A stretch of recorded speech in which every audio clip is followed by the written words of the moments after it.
The Lord be with you. And also with you. A reading from the Holy Gospel according to John, the 16th chapter. Glory to you, Lord. We continue in this narrative, Jesus with his disciples at the Lord's Supper, the Last Supper that they would share with him before his passion, and he continues to speak with them. I have much more to say to you, more than you can now bear. But when he, the Spirit of truth, comes, he will guide you to all the truth. He will not speak on his own. He will speak only what he hears, and he will tell you what is yet to come. He will glorify me because it is from me that he will receive what he will make known to you. All that belongs to the Father is mine. That is why I said the Spirit will receive from me what will he make known to you. The Gospel of the Lord. Praise to you, O Christ. I invite you to be seated.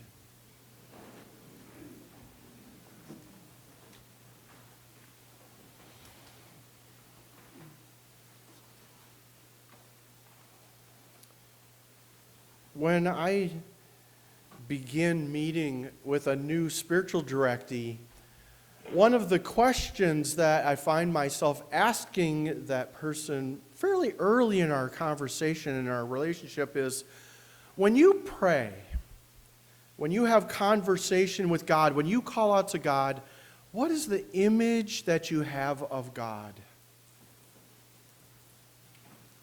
It's a really important question for us to spend some time with because I believe the image that we hold of God affects how we are in the world.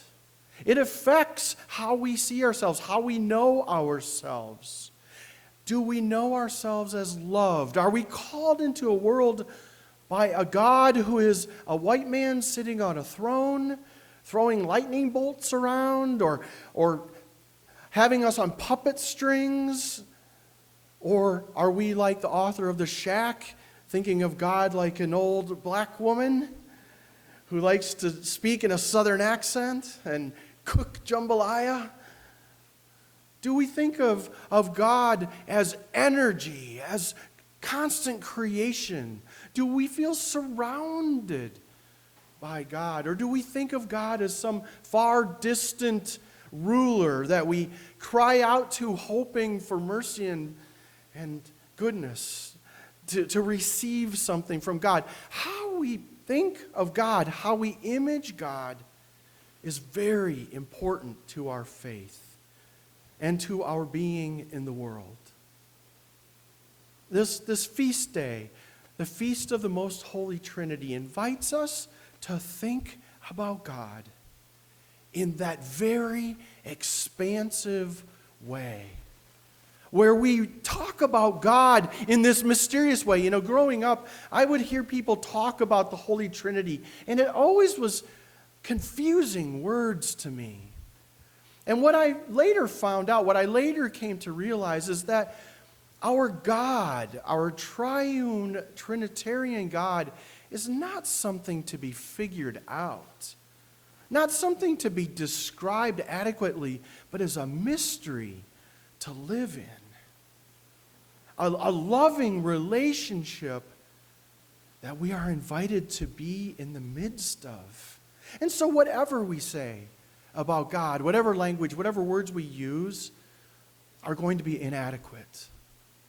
But we've been given this image of God from early on in Christianity to contemplate, to pray with. This idea that God is three in one. You know, we are made in the image and likeness of God, aren't we? You nod at that point.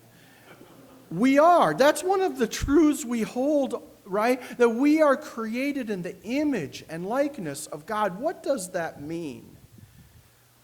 If you reflect a little bit about your own growth process, don't you see those stages in your own life where you've struggled to reconcile the different parts of your life, where you've struggled to be okay with how you looked, or how you felt, or how you treated people, or how you thought about yourself? What does it mean to be a healthy person today? What does it mean to be a whole and balanced person today? Don't we talk about mind, body, and spirit? About trying to bring a kind of unity to those three parts of our lives? Mind, body, and spirit. That diversity that lives within us naturally because we are created humans. That diversity that reminds us that not just we are created in the image and likeness of God, but all of creation reflects our God. And so, what do we learn as we look around or as we reflect on ourselves? Is that God, our very God, is diverse and yet one. And so, what is our spiritual life except to reflect that reality of God, that essence of God that is in us? Diversity in unity. You know, what's one of the hardest things that we struggle with every day as humans? Isn't it diversity? Accepting the differences in our midst, in our world, in each other. I mean, this backdrop today, just very serendipitously reminds me of that reality, those multiple colors reflecting out an energy that is not their own, but it has a source somewhere else. Isn't that really, if you look at humanity, if you look at each other, look at the faces, the diversity in our midst, and the reflection of God within us and through us. How do we come to a oneness in that? And yet that is our invitation. That is our challenge as believers of a triune God, of people who live in relationship with a triune God. I wanted to share with you a couple of paragraphs that spoke to this very powerfully for me this week. You hear me quote Father Richard Rohr quite a bit. I read a lot of his material. And these paragraphs come from a regular periodical he writes from the Center for Action and Contemplation in New Mexico. He founded it and he directs it. And it's the periodical is called Oneing, O-N-E-I-N-G, which in his mind, in his experience, is our purpose in God. Oneing. And so I want to just share these reflections with you. Quote, I believe the problem of otherness and separation is so foundational to all of reality that it had to be overcome in the very nature of God. From the very beginning, and in all things created in the image of God, which is exactly all things. God has to include otherness, diversity, if you will, but God also has to be diversity overcome and resolved. First inside of the deity, God itself. The Trinity. And then in all those created God's image, who are imprinted, marked, and turned into the image that they reflect.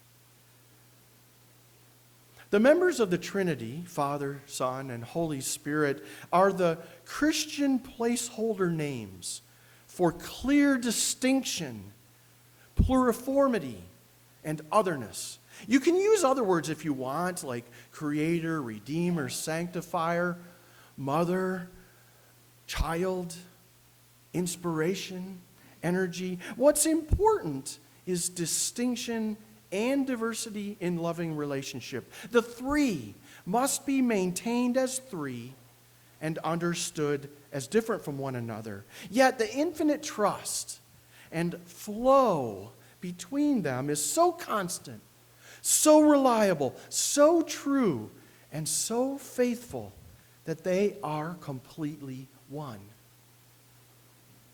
They must be diverse and they must be one. At the same time, the glue that preserves both truths at the same time is infinite love. Our basic human problem of unity and diversity has been resolved in the very nature of God. But unless we allow ourselves inside of that infinite flow, we ourselves will always remain the three, but never the one.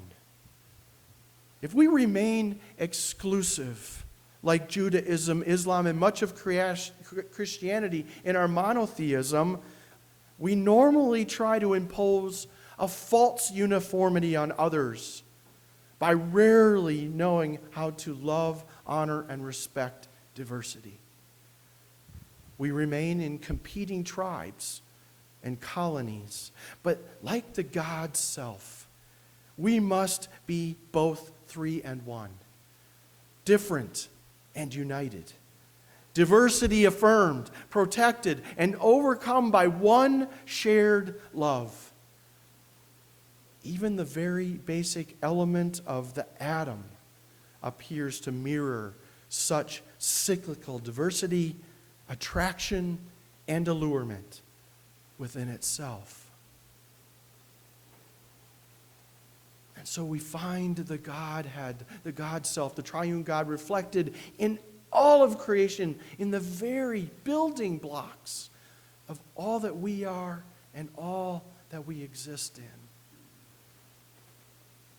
You know, I very intentionally at the beginning of our worship said, in the name of the Father and of the Son and of the Holy Spirit, making the sign of the cross on myself. And I know that that is not something most Lutherans do. I think it was one of those things that got thrown out with the bathwater. It was considered too Catholic. And yet Martin Luther never asked Lutherans to stop signing themselves with the sign of the cross. Why? Because when we sign ourselves, we place ourselves in the very heart of the triune God. Father, Son, and Holy Spirit. And that is where we are fed. That is where Jesus leads us to when he invites us to this meal. When he in our gospel today reminds us the Holy Spirit comes to us to teach us the truth. And what is the truth? That we live in the heart of our God. That is our intention from our God. Sure, we can resist. We can refuse sacrament. We can refuse that eternal love. We can place ourselves outside of the life of our God. Or we can intentionally place ourselves in the center of our God's heart and being. Now, I know a lot of you will never sign yourself with the sign of the cross. But I would ask you, what do you do in your prayer, in your life of love, to remind yourself that you live in the heart of our God? And make that a part of your regular prayer. Make that a part of your life. And begin it today.